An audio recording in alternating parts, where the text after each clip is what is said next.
Good morning बच्चों, सभी का स्वागत है एक बार फिर से आपके अपने ही चैनल बायोलॉजी वर्सेस बायोलॉजी में। जी हाँ, आज के वीडियो में आपको पूरा थ्योरी में यहाँ से डिक्टेट करूँगा सारे का सारा हमारा बायोटेक्नोलॉजी का यूज यानी उसके अनुप्रयोग का, राइट। तो पूरा अच्छी तरह से इसको समझिएगा और अपने नोट्स बना देना। ओके, जितना समझते जाओ उतना नोट्स बनाते जाओ, तभी इसका फ़ायदा मिलेगा। तो आइए स्टार्ट करते हैं आज का अपना fascinating and very much highly productive mark obtaining chapter और बायोटेक्नोलॉजी इट्स यूजेज। नमस्कार, स्वागत है एक बार फिर से आपके अपने ही चैनल बायोलॉजी वर्सेस बायोलॉजी में।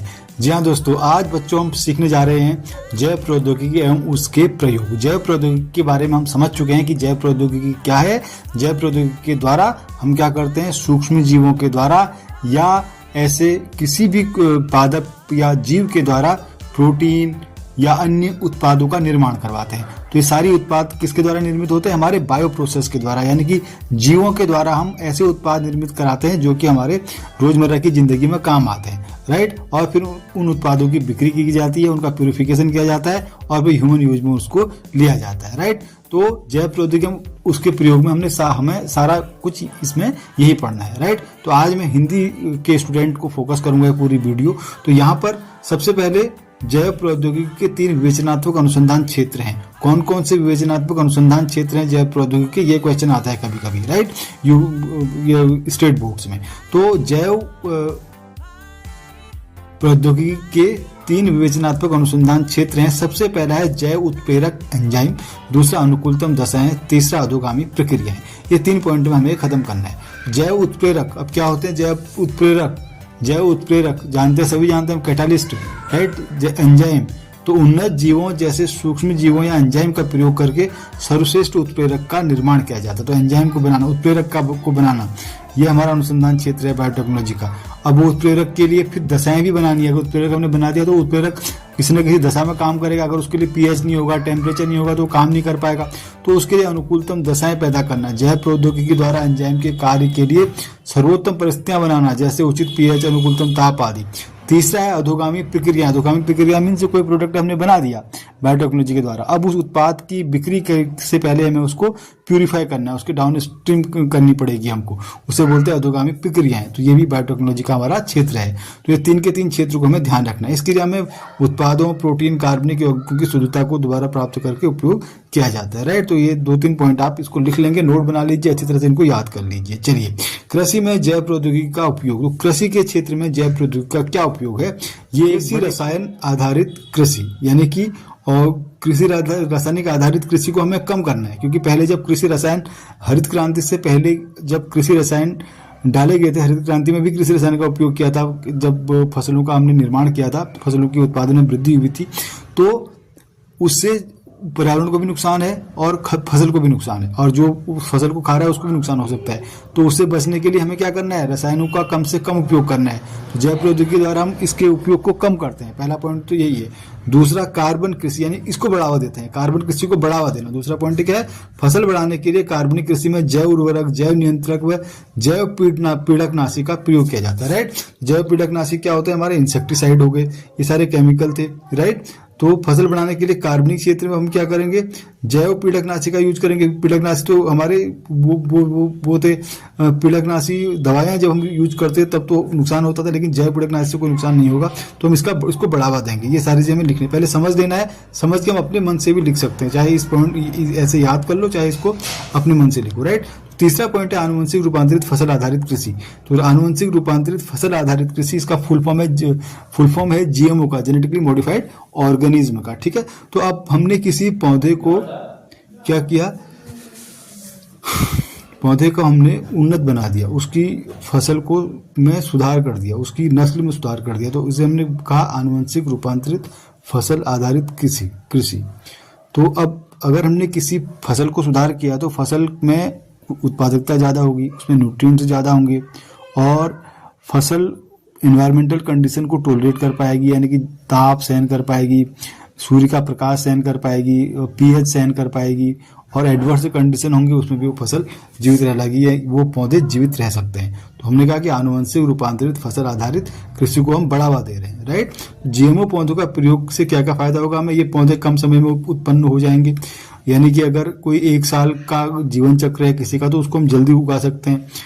और अजैव प्रतिबल, ठंडा सूखा, इसके प्रति उसमें लड़ने की क्षमता आ जाती है, क्योंकि हमने उसमें ऐसे उन्नत जीन डाल दिए हैं। कि बायोटेक्नोलॉजी में हम क्या करते हैं, एक पौधे में उन्नत जीन डाल देते हैं जो कि उस पौधे के अंदर उस वातावरण दशाओं में लड़ने की क्षमता आ जाती है, तो वो आसानी से वहां पर जी सकता है। तो ये पॉइंट हमें इसमें लिखने हैं। अजैव प्रतिबल, ये कहलाते हैं हमारे अजैव प्रतिबल। तो अजैव प्रतिबल के प्रति अधिक सहिष्णु फसलों का निर्माण।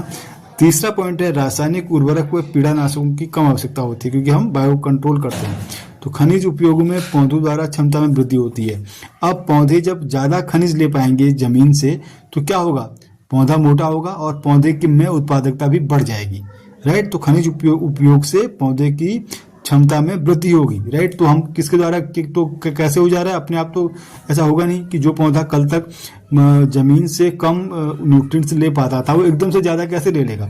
उसके लिए हमने क्या किया, बायोटेक्नोलॉजी के द्वारा उसके अंदर वो जीन डाल दिया है जो जीन ऐसा कर सकता है, जो कि जमीन से अधिक न्यूट्रिएंट्स ले रहे। अगर जमीन से अधिक न्यूट्रिएंट लेगा तो पौधा क्या होगा, ज्यादा ताकतवर हो जाएगा, राइट।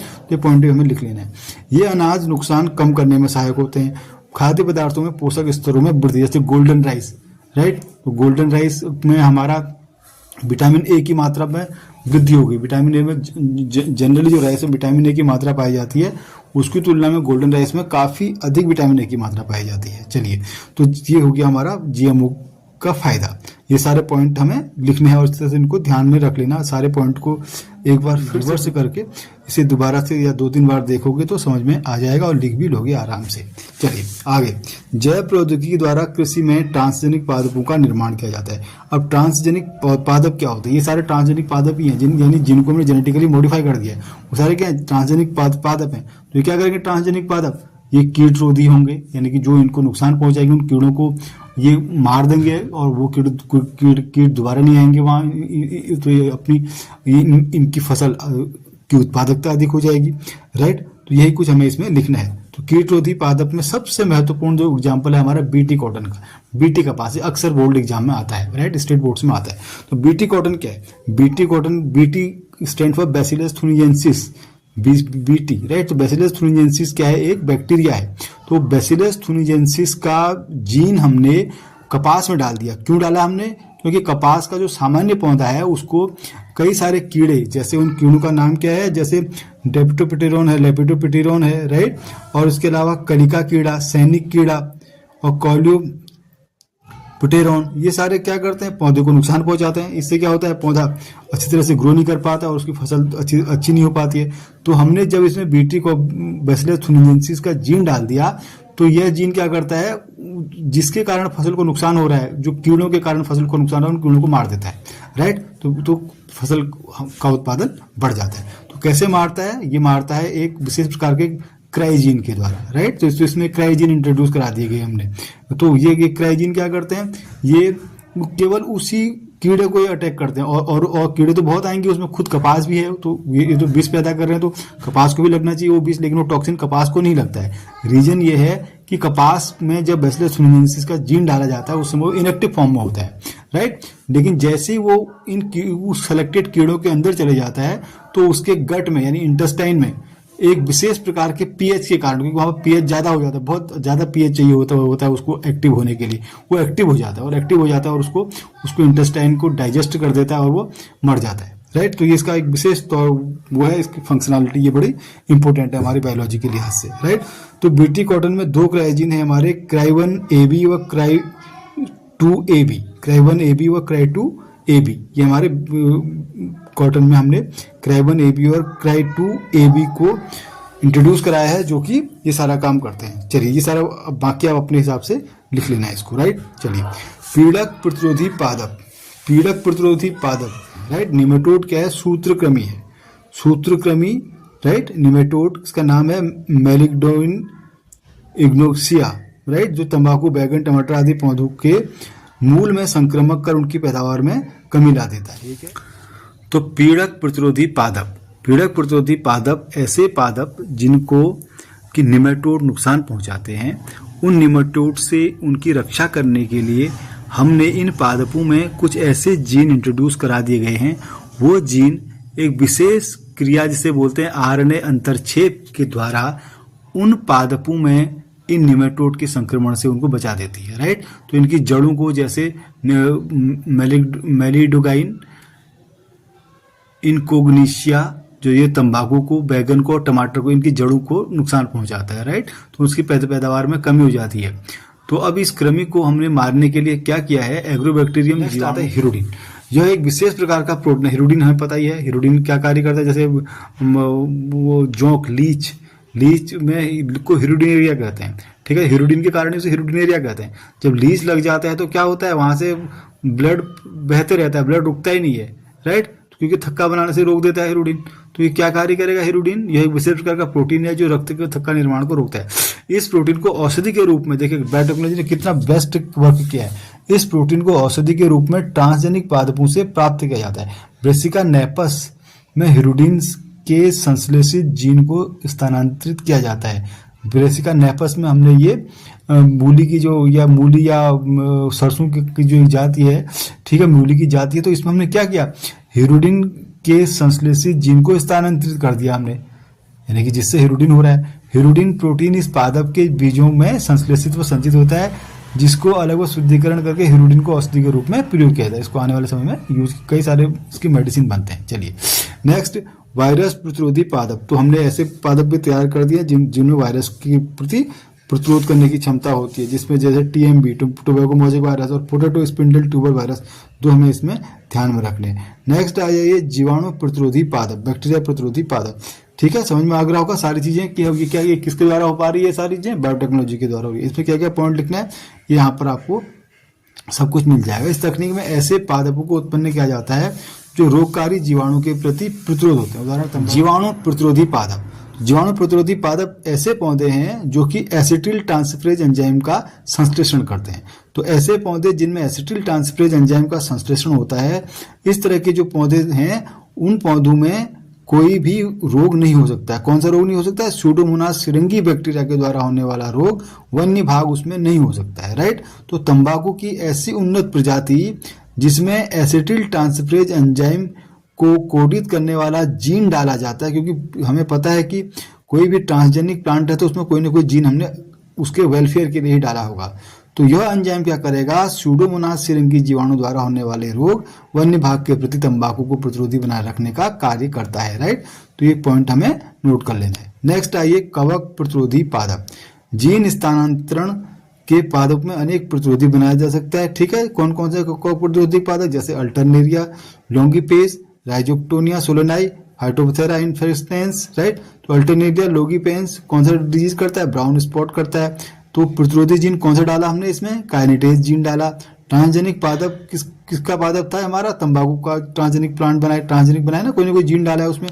नेक्स्ट है राइजोक्टोनिया सोलेनाई, राइट। तो कौन सा डिजीज पैदा करता है, राइजोक्टोनिया, रूट रॉट करता है। और प्रतिरोधी जीन कौन सा डाला है, काइनेटेज ही डाला है इसमें भी, राइट। तो ये टोबैको का ध्यान रखना। फाइटोप्थेरा इन्फेस्टांस लेट ब्लाइट करता है, ठीक है। फाइटोप्थेरा अल्टरनेरिया ब्राउन स्पॉट भी करता है, अर्ली ब्लाइट भी करता है Alternaria, right. Alternaria solani actually early blight करता है, राइट। तो फाइटोप्थेरा इन्फेस्टांस क्या करता है, लेट ब्लाइट करता है, राइट। तो प्रतिरोधी जीन कौन सा डाला है इसमें हमने, ऑस्मोटिन जीन डाला है इसमें। फाइटोप्थेरा इन्फेस्टेंस में ऑस्मोटिन जीन डाला है, राइट। तो ट्रांसजेनिक प्लांट कौन सा है, आलू का, ठीक है, पोटैटो का। फाइटोप्थेरा पोटैटो में डिजीज पैदा करता है।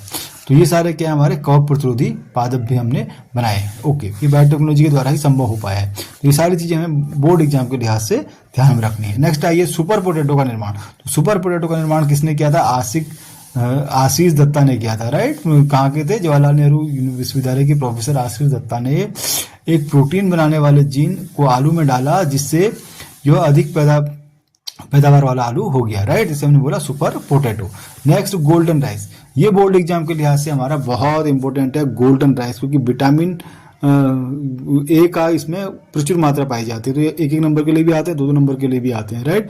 तो अब कौन से पौधे से निकाला हमने वो जीन हमने निकाला था डेफोडिल पौधे से। डेफोडिल पौधे से वो जीन निकाल करके, ठीक है, वो क्या पैदा करता था, बीटा कैरोटीन उत्पन्न करता था वो जीन, ठीक है।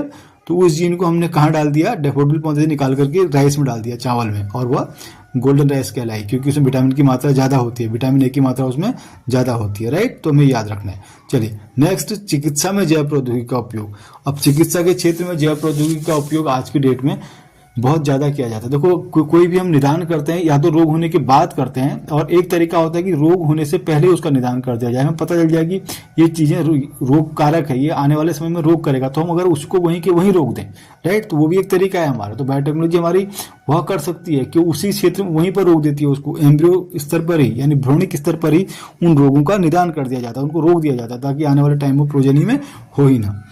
चलिए, तो चिकित्सा में भी जैव प्रौद्योगिकी का अपना बहुत योगदान, जैसे जीन थेरेपी है, जीन क्लोनिंग है, राइट। तो आज की डेट में 30 पुनर्योगज औषधियां विश्व भर में मानव के प्रयोग में लाई गई है, जिसमें से 12 औषधियां भारत में मिलती है, राइट। कुल ओवरऑल 30 रिकम्बिनेंट मेडिसिन हमारी अभी बायोटेक्नोलॉजी द्वारा बना दी गई है, राइट। तो इसमें सबसे इंपॉर्टेंट हम देखते हैं आनुवंशिक निर्मित इंसुलिन। इंसुलिन क्या है भाई? इंसुलिन सबको पता है, आज की डेट में डायबिटीज में इंसुलिन देते हैं। डायबिटीज हो जाता था तो डायबिटीज में इंसुलिन दिया जाता था, लेकिन वह इंसुलिन मवेशियों से पैदा किया जाता था, यानी कि जानवरों से पैदा किया जाता था। लेकिन आज की डेट में बायोटेक्नोलॉजी ने वह इंसुलिन सूक्ष्म जीवों से बना करके दवाई के रूप में देना शुरू कर दिया, राइट। तो इंसुलिन क्या है? उसे हम कहते हैं आनुवंशिक निर्मित इंसुलिन, राइट। सर्वप्रथम खोज किसने की थी इंसुलिन की? शार्पे सेपर ने 1916 में की थी। इंसुलिन ऐसा एमिनो अम्लयुक्त प्रोटीन हार्मोन होता है, ठीक है। अग्नाशय में कहाँ से निकलता है? हमारे पेनक्रियास से निकलता है, लैंगरहैंस सेल से निकलता है इंसुलिन। जनरली क्या कार्य करता है इंसुलिन? हमारा डायबिटीज में वो ग्लूकोज को डाइजेस्ट करने का काम करता है, राइट। तो इसकी कमी के कारण डायबिटीज हो जाता है अगर इंसुलिन की कमी होती है। शुरुआत में मधुमेह रोग के इलाज के लिए इंसुलिन गाय व सूअर से प्राप्त की जाती थी।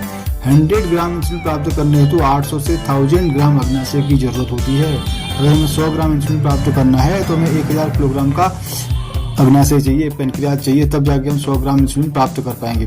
तो कितना कठिन है इंसुलिन प्राप्त करना, राइट, जनरली। तो अब हमें उसके अगर हम बायोटेक्नोलॉजी से कर दे रहे हैं तो बड़े आसानी के साथ वो उपलब्ध हो जा रहा है, राइट। तो डेनमार्क में 1980 में पहली बार स्वाइस इंसुलिन को 90% शुद्ध मानव इंसुलिन के रूप में रूपांतरित किया। सबसे पहले ह्यूमन इंसुलिन कब बनी थी? 1980 का, कहाँ? डेनमार्क। ये चीज़ें याद रखनी है, फैक्ट याद रखनी है।